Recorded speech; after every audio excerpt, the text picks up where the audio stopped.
As Yemen struggles with major political instability following the ouster of the former president, the minority Houthis are threatening to take power themselves unless a suitable interim governance plan is put in place.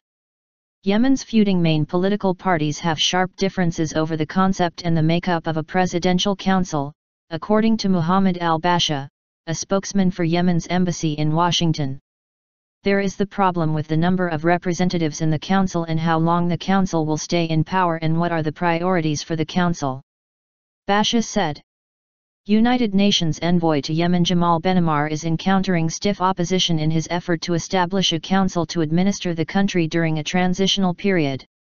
The country has been effectively leaderless since Houthi rebels forced the resignation of former President Abed Rabbo Mansour Hadi last month. The Yemeni spokesman said that the political council idea is also rejected by the Gulf Cooperation Council, which backs the Western-supported Houthi. Economic collapse. Basha predicts that the Yemeni economy would collapse without the financial aid provided by neighboring Saudi Arabia. He said the country would become a failed state the day it was unable to pay salaries to its public service employees. The economic collapse would not be averted by international aid, Basha said. Because the donor countries withheld 2/3 of their promised pledges waiting to see where the situation in Yemen is heading, he said. Basha said that the increasing influence of the Houthis could backfire, helping al-Qaeda in the Arabian Peninsula recruit more fighters from Yemeni tribes who have traditionally fought against the Iran-backed Houthis. This, he said, could create another self-styled militant group like the Islamic State on Saudi Arabia's border. But Peter Salisbury, a veteran journalist based in Yemen, said Saudi Arabia would not be willing to pour more money into Yemen if it is controlled by the Houthis.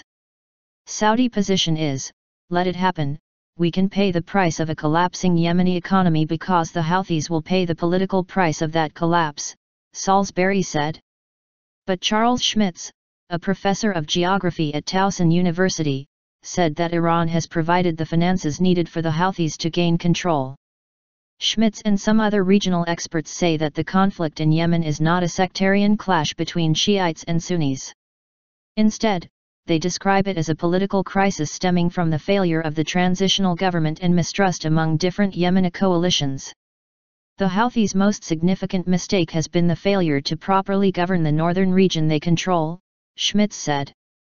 Schmitz said there is threat of civil war in Yemen as military forces from at least 3 factions are amassing on Yemen Eastern Front.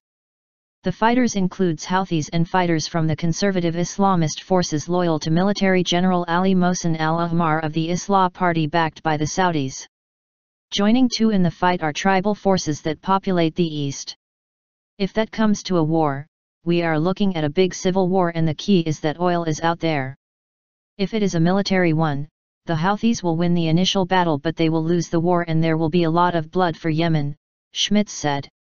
But embassy spokesman Basha said political parties remain interested in a political solution because they realize nobody will win if military conflict erupts. The hard part, however, is getting all parties to some sort of a consensus, he said.